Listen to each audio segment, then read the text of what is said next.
Well, welcome everyone to the Wealthy Speaker Podcast. I'm so thrilled to be joined by my 30-year friend, Joe Calloway. Joe, welcome back to the show.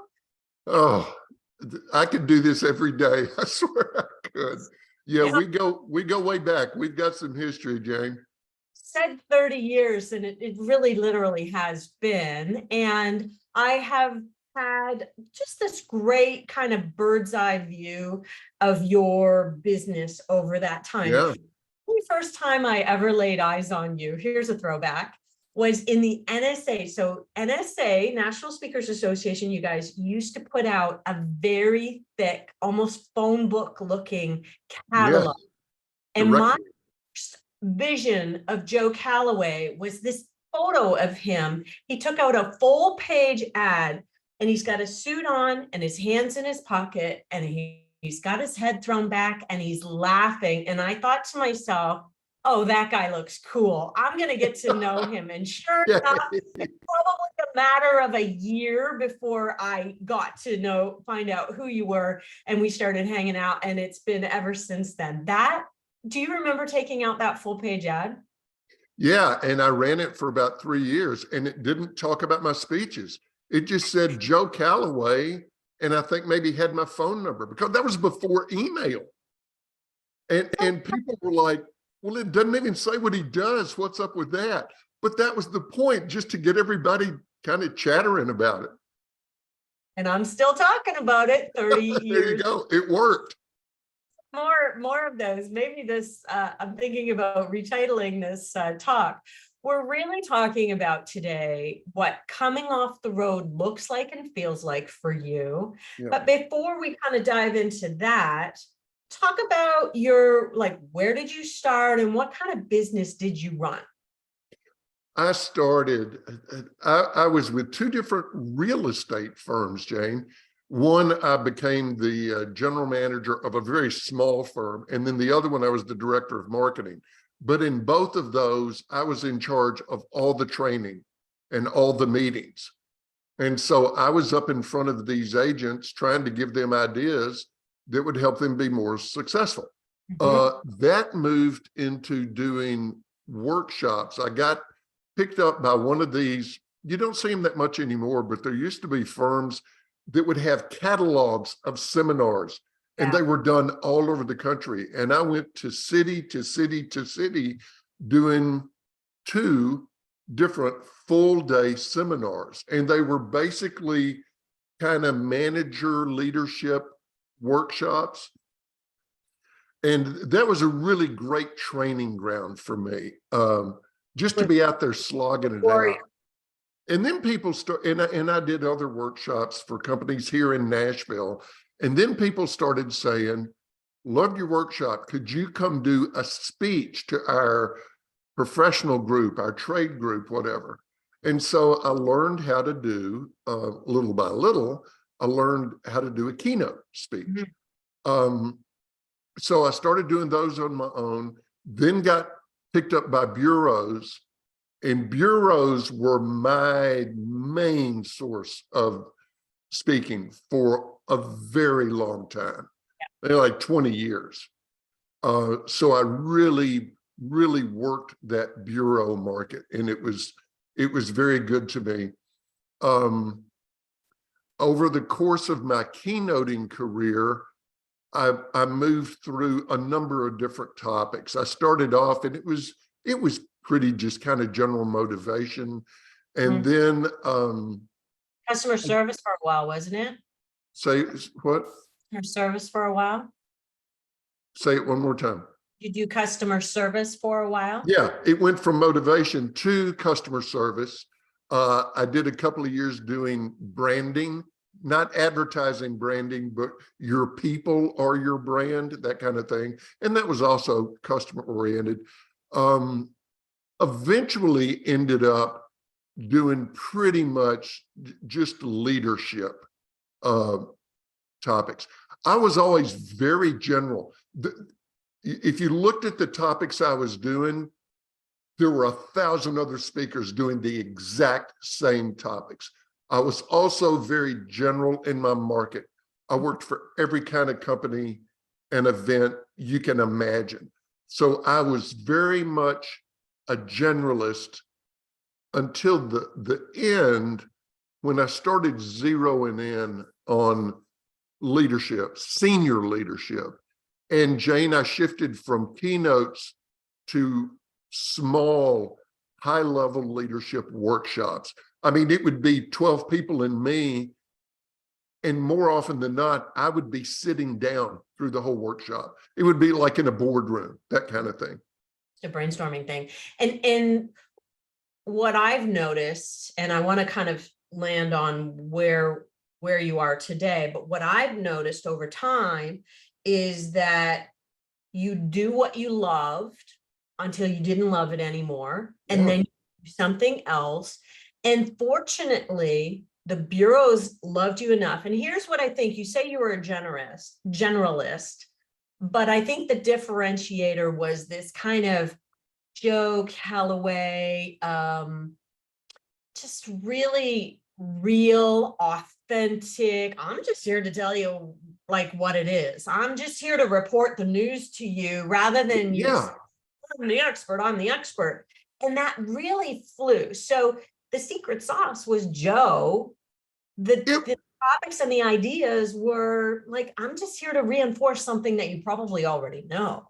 Well, yeah, you're dead on with a couple of things. One, and it evolved over the course of my career, Jane. I got progressively more and more conversational. Yeah. And feedback that I would get very often, particularly the last third of my career, is they'd say that didn't feel, there were 1,500 people in the room, and that didn't feel like a speech. Yeah. That felt like we were just having a conversation, which was exactly what I wanted. And it's funny that you say reporting, because I actually started a lot of my speeches by saying, you know, I'm kind of a reporter, and my job is to know what works in the marketplace. That's my job, to study the marketplace and also think ahead and say, where is it going? But I'm not here to tell you what I think as much as I am to tell you what I know works and what will work. So yeah, I never positioned myself as being the expert, except I did position myself as, okay, this guy knows his stuff. Yeah, yeah. And your research, I mean, basically you'd say, I'm not the expert, and then you'd go on and show them why you actually are.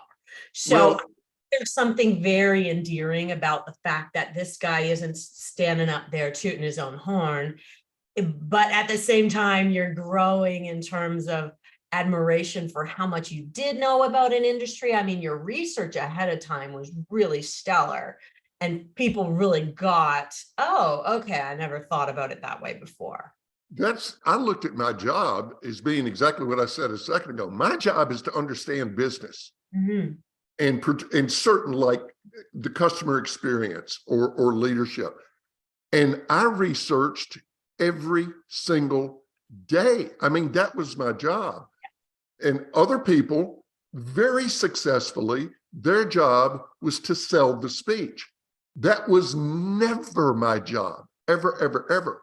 My job was to give speeches, I hoped, good enough that the market would come to me. Which they did. Yeah, neither is right or wrong. It's just different approaches.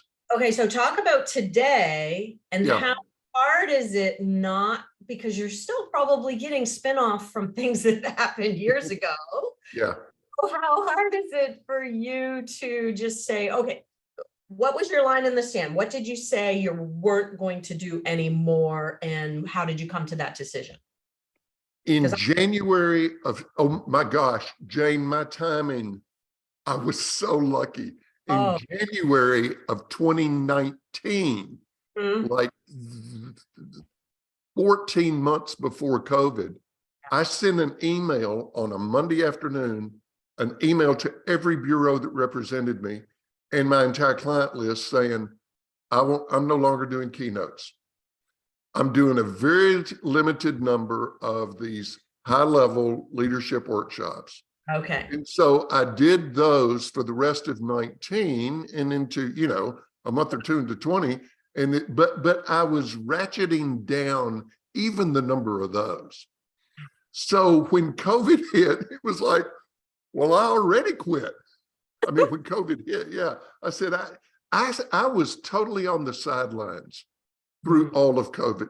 It didn't affect my business because I had already shut down the speaking business. I still do. I'll have past clients. I will still occasionally get on stage with the CEO and have a conversation. Interview. I love the interview. And I also do some advisory work with some solo professionals or small business owners. So I still do some work with a very limited number of clients, but I shifted into doing some other things that have nothing to do with speaking. Right, right. And I just want to say, from this interview style that you have worked so well because you are excellent at making somebody else look like a hero. And so you would pull things out of the CEO and you would be not bragging on them, but really allowing that CEO to shine. Well, who's not going to hire that back, right? Let me bring Joe Calloway in and we're going to talk about this high level. And at the same time, I think that was the secret sauce that you had for the interviews, is that you just made other people the hero so easily and so masterfully. And that's what they loved about it. Well, the key to that, and I think the key to an effective business keynote speech for me, was to absolutely make it about them and what they are facing right now. I mean, current real issues in the company. And that's why I had to research generally business, but my gosh, I dove deep, deep, deep on research with my clients. And it paid off for me. I had speaker friends that made fun of me. They'd say, Calloway, I give the same speech every time and people love it. You write a different speech 3 times a week. Yeah. What's wrong with you? But that was fun for me. It was a lot of work, but it was fun for me. Yeah. And it paid off in spades because raise your fee and raise your fee and raise your fee. So, even though you're in a room with 15 high-level executives, they're paying full pop for that. And now that you're in this position, you can command whatever fee you want, because if somebody's coming to you and trying to pull you out of, whatever we're calling it, retirement light, they're going to have to pay. And I think that that's a beautiful position to be in. It's a great position to be able to you can really pick and choose and just do the ones you want to do. Yeah. But yeah, I don't do a lot of that, but I still like working with people. Yeah. And then I've got these other businesses that I'm involved with. That's a kick now. Talk about the other businesses. And now over time, you've always been in real estate investment, haven't you? For a long time, for 18, 20 years. Right. What else? Well, I'm a partner in 2 different real estate partnership groups. As a matter of fact, I got an email this morning from one of the general partners saying, hey, we're going to do a condo development out on Gallatin Road in Nashville. I think it's your kind of project. Do you want to pursue it? And I wrote him back, said, yes, send me all the information. I would probably be interested in that. So I still do real estate developments. I'm involved with a snowboard ski manufacturing company, Gilson Snow. We've been in business for, 9 years, I guess. And that's going really well. Awesome. And the thing that has been great fun and really has worked is I'm part of a company called Barrel Stock Trading, and it's the wholesale Kentucky bourbon business. We buy thousands of barrels at a time of newly distilled Kentucky bourbon we age it for 2 years, then resell it to distillers, blenders, whatever. Amazing. And yeah, and I like bourbon anyway, so it's a good fit. I love your decision-making matrix. And what's so interesting to me about not just bourbon, but wine and all the other things is it really comes down to the barrel, doesn't it? Like, what are they aging it in? Yeah, well, a lot of times it does, but Yeah. it all sure starts in barrels, that's for sure. But Jane, let me tell you a key to the real estate, the snowboard, the bourbon, all of it. I got into it because of the people involved. I do business with people that if they send me a 30-page contract for real estate development, all I do is look for the yellow tabs where I'm supposed to sign. I don't even read it anymore. I don't have to. Because you know No, the people. I And know the people. I trust the people. I really like the people. And so it's a nice position to be in. would you say that it comes down to business in general and these relationships comes down to a match in values? You value the same thing that they value, honesty, ethics, hard work, that kind of thing. Like, is that how you would attribute these successful relationships? Yeah, I think that's a huge part of it. Plus, they're all smarter than me. Certainly in like the real estate people that I went in business with, they are real estate people. And I participate and I chime in, but they're the experts. Nick Gilson is the expert at the snowboards. And so I love their values, but I'm also betting on them as much as I am the product or the business itself. It's lovely. I love that.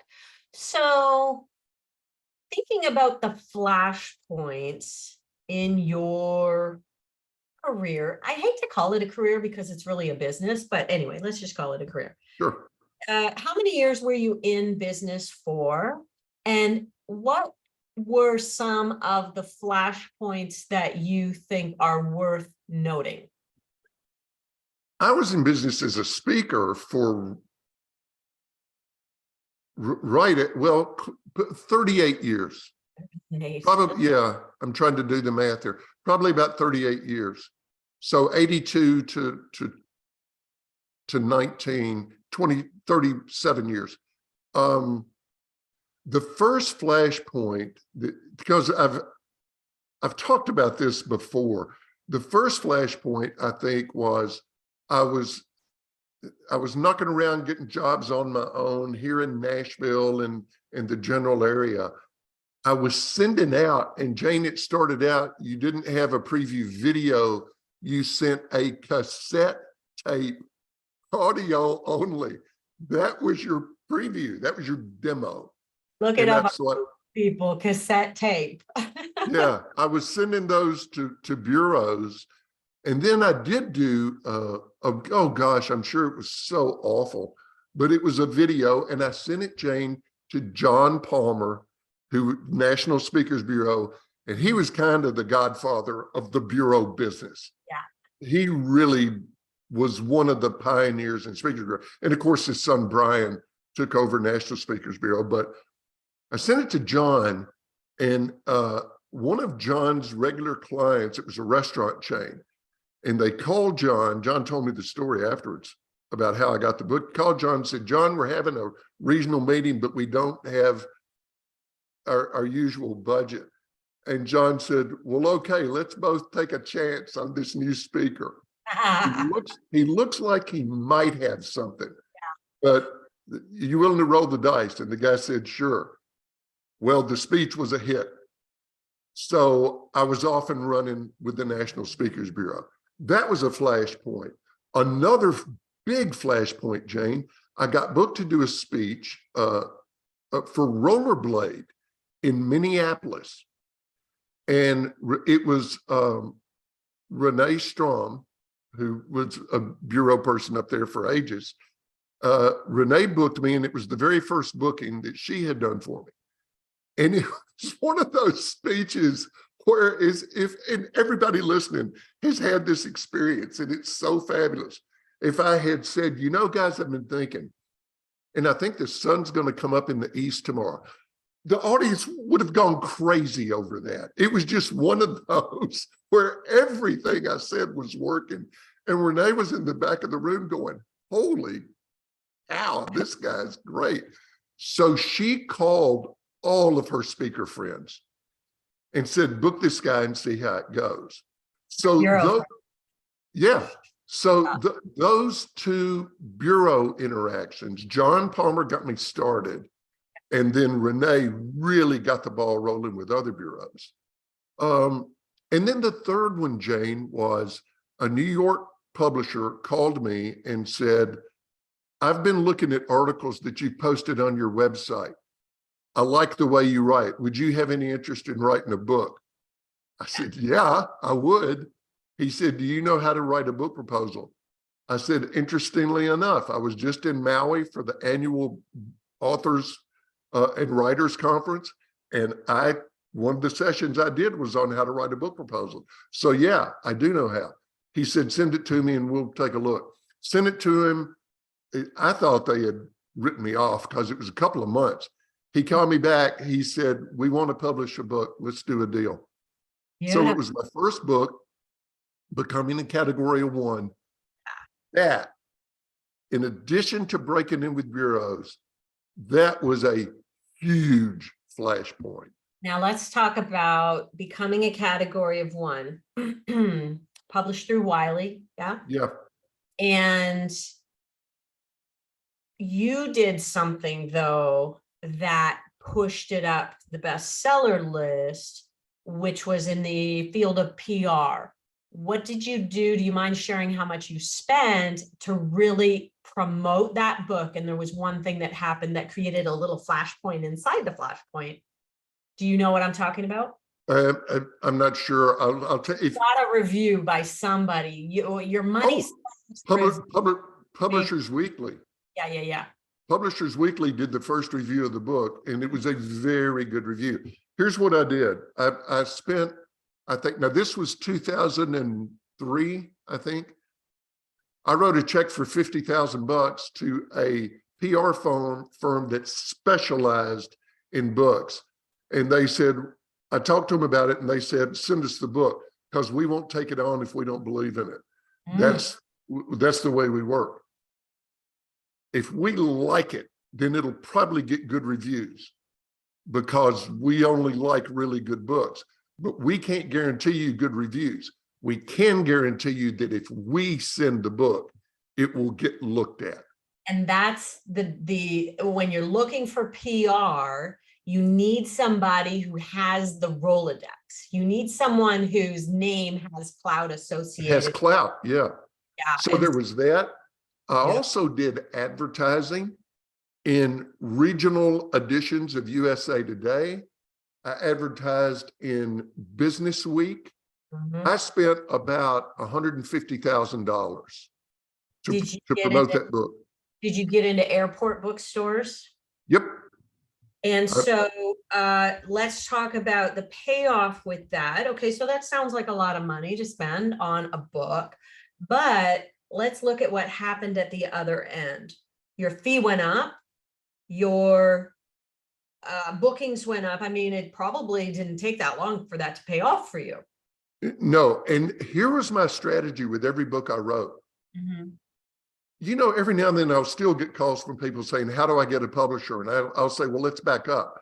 What do you want this book to do for you? I want to sell it in the back of the room. And I say, well, why in the world would you want a publisher? A publisher gets all the money, pretty much. You want to self-publish and you get all the money if what you're going to do is sell it in the back of the room. I wanted my books to get me jobs at a higher fee. And actually, Jane, what the books did for me was it let me cut down on my bookings, which I wanted to do. I wanted to stay home more, but my fee, after becoming a category 1, within 18 months, my fee had doubled, and it was pretty good when it came out. And then I did 7 more books, And what those books did was would let me occasionally bump up my fee again. But towards the end, Jane, it seems like half the jobs I got, I'd get an email. I'm the executive assistant to the CEO of such and such. They wouldn't even say we want to talk to you. They'd say, we want you to speak at our leadership conference. What's your fee? And when I said, how did you hear about me? Our CEO read your book. My book was designed to get me jobs. Big. And I want to say that one of your techniques was you talk to somebody on the phone and then you'd say to them during the call, I'm going to overnight you this book. And the fact that as soon as you said that, what did you think would be the result? Yeah, that it almost never failed. Or they'd say, Joe, our committee's looking at 4 different speakers. You're all good. We like all of you. And sometimes they'd tell me who the other speakers were, and I'd say, they're great. You're going to be happy. I don't care who you pick. They're terrific. Let me do this. Let me send each member of the committee 2 of my books. You don't even have to read them. Just thumb through them, and you'll get a real good feel for whether I'm the best match or not. And that just worked and worked and worked and worked. Plus, the majority of my books were not even close to being sold in bookstores. I'd speak to 2,000 people and they'd buy 2,000 books and give one to everybody in the audience. That's how you sell books. Yeah. Not at a bookstore at a time. And you would be the one sending the books yourself, by the way. You never ever had a big team behind you. Oh, I'll get my team to send that out. No. It was Joe was the team. And so I love that business model as well, because that was your choice. You wanted to do that stuff yourself. Yeah, I did. Now, there would be kind of clearinghouse situations where I'd have the book stored and I'd say, send 2,000 to there. But a lot of times I would do it myself. It's funny, early on, I had Annette, my wife, worked with me, and then she went on to have her own bureau. And I had another employee, and then ultimately it was just me. Mm-hmm. And people would say, how do you do that? And I'm a great believer in what you do, which is contracting things out or having, long distance assistants that can do certain things. That just makes sense. But to me, speaking it's an incredibly simple business. It's not easy. It's really hard. You kept that was your business model was keep it simple, stupid. Yeah, it really was. And so, yeah. And the other thing that I did that is paying off now is I started taking a chunk of every fee and setting it aside to invest it. You do that for 20, 25 years. And unless you just really goof up badly, then it gives you a tremendous amount of freedom when you reach this point, financial freedom. So start investing early. That's just, yeah. I just did a post saying, something about retirement. To me, the definition is only doing the work you love. Yeah. So that's where I'm starting to move to. We were just talking before we started broadcasting here today, that I'm getting ready to move from a speedboat to a pontoon. That's like so indicative of where we are in our lives. And that's exactly what I'm doing in my business too. I don't feel like I'm keeping my foot on the accelerator nearly as much anymore. I'm just like cruising around the lake on the pontoon. Yeah. That's exactly. There you go.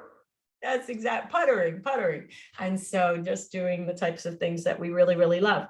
Couple of things, if you had your time back, that you might have done differently, or, lessons learned along the way. This is a big one, Jane. As I look back over it, I wish if I were to do it over, I would niche in the financial services market, specifically banks and credit unions. Yeah.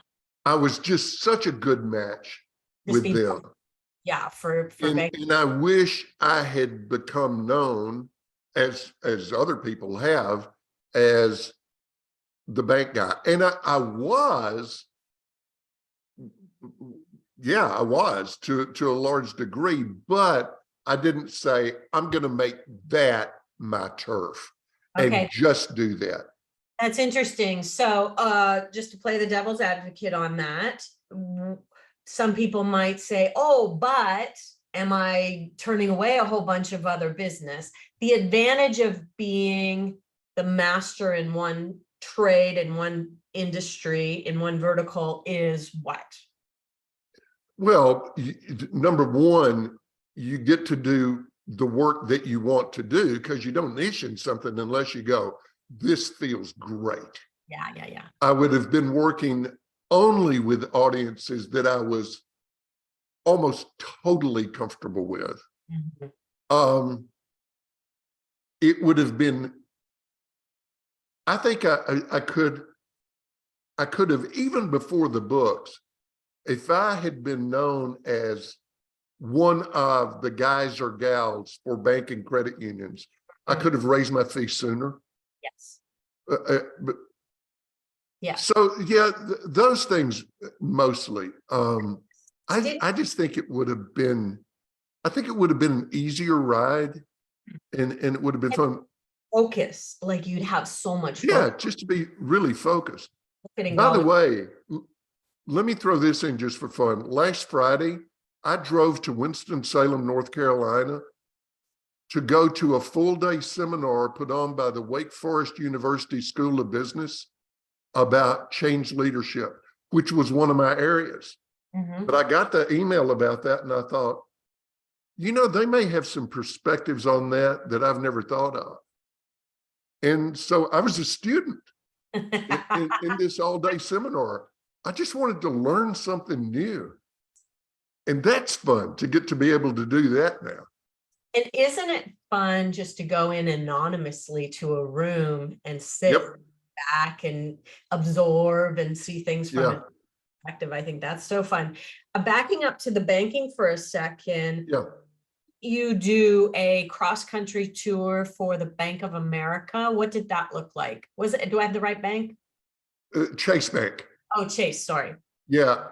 That was a bureau job. That was one of the best contracts, speaking contracts I ever in my whole career. It was the single biggest actually in dollars. And what it was Chase Bank, and they did about 26 cities where they invited their customers to come spend a morning hearing a little bit about what Chase was doing, new products, new services. Thank you for being our customers. And now we're going to give you something that will help you grow your business. Joe Calloway. And so I did these pretty much the same presentation, which was unusual for me. 26 cities within about 60 days. So that was a lot, but that was fun. I loved the two main contacts that traveled to all those with Chase that I was working with. The audiences were great. It was a really good fit. So the speeches went over really well. And yeah, that was a cool project. I'm trying to think of what the lesson might be for our listeners. If you get a big gig like that, number one, would you negotiate fee looking back on how much work it was? A lot, the idea is often that with multiple engagements, you might reduce your fee. How did you come at that, and any regrets there? No regrets. The bureau agent was somebody that you and I have both known for a long time. And when he basically said, because he knew what my fee was. Mm-hmm. And on the front end, he talked with Chase and he said, Joe, here's the deal. And I looked at it and said, you got a deal. It was very fair. I'll tell you something unusual about it. Mm-hmm. They gave me a flat chunk of money, a few tens of thousands of dollars, to cover all travel, all travel. And I booked my own hotel. Oh, Yeah, I know. And a couple of times I didn't even get into the hotel where the event was being held because it was sold out. But it was a really great contract. And actually, Jane, it was less work because I was kind of doing the same speech every time, which is very unusual for me. you did all your research and upfront before you got there, and then you could. Well, there was a lot of upfront with Chase on putting the presentation together. But once we decided this is going to be it, it was the same for all 26 cities. It's great. Rinse and repeat. Love it. Love it. Well, if you had one final thing, one final word of advice for people reflecting on a 38-year career, what would you say? And I kind of think I know what the highlight was, but you tell me yours. A highlight? Like just Or one little nugget that you think would be important if you're going to be in this business for 30 years, keep this in mind. this is the least original thing that everybody listening will ever hear because they've heard it 1,000 times. I owe my career to this, along with doing hard work and hopefully good work.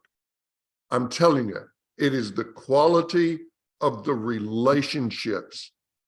It's about being easy to work with. It's about being a nice person.